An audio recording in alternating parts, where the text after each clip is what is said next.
ITIയിലും സഹപാഠിയോട് ക്രൂരത. പാലക്കാട് ഒറ്റപ്പാലത്തെ സ്വകാര്യ ITIയിലാണ് ഞെട്ടിക്കുന്ന സംഭവം. സഹപാഠികളുടെ ആക്രമണത്തിൽ വിദ്യാർത്ഥിയുടെ മൂക്കിനും കണ്ണിനും ഗുരുതരമായി പരിക്കേറ്റു. പരിക്കേറ്റ സാജൻ ചികിത്സയിൽ തുടരുകയാണ്.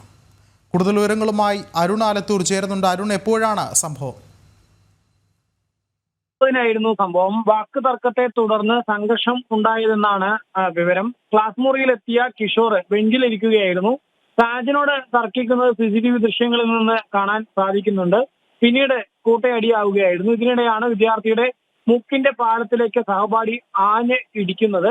ഈ ദൃശ്യങ്ങളിൽ തന്നെ ആഞ്ഞിടിക്കുന്നതും മറ്റുമൊക്കെ കാണാൻ സാധിക്കുന്നുണ്ട്. മൂക്കിന് പരിക്കേറ്റ 20-കാരൻ സാജൻ ആദ്യം ഒറ്റപ്പാലം താലൂക്ക് ആശുപത്രിയിലും പിന്നീട് തൃശ്ശൂരിലെ ആശുപത്രിയിലും ചികിത്സ തേടി. ഇപ്പോൾ തൃശ്ശൂരിലെ ആശുപത്രിയിൽ ചികിത്സയിൽ തുടരുകയാണ്. ഇന്നലെയാണ് കുട്ടിയുടെ ശസ്ത്രക്രിയ കഴിഞ്ഞത്. മൂക്കിന്റെ പരിക്ക് ഗുരുതരമാണെന്നാണ് ഡോക്ടർമാർ പറയുന്നത്. സംഭവത്തിൽ ഒറ്റപ്പാലം പോലീസ് കേസ് രജിസ്റ്റർ ചെയ്തിട്ടുണ്ട്. ഈ സഹപാഠിയായ കിഷോറിനെതിരെയാണ് ഒറ്റപ്പാലം പോലീസ് കേസെടുത്തിരിക്കുന്നത്. ശരി, അരുണാണ് വിവരങ്ങൾ നൽകിയത്.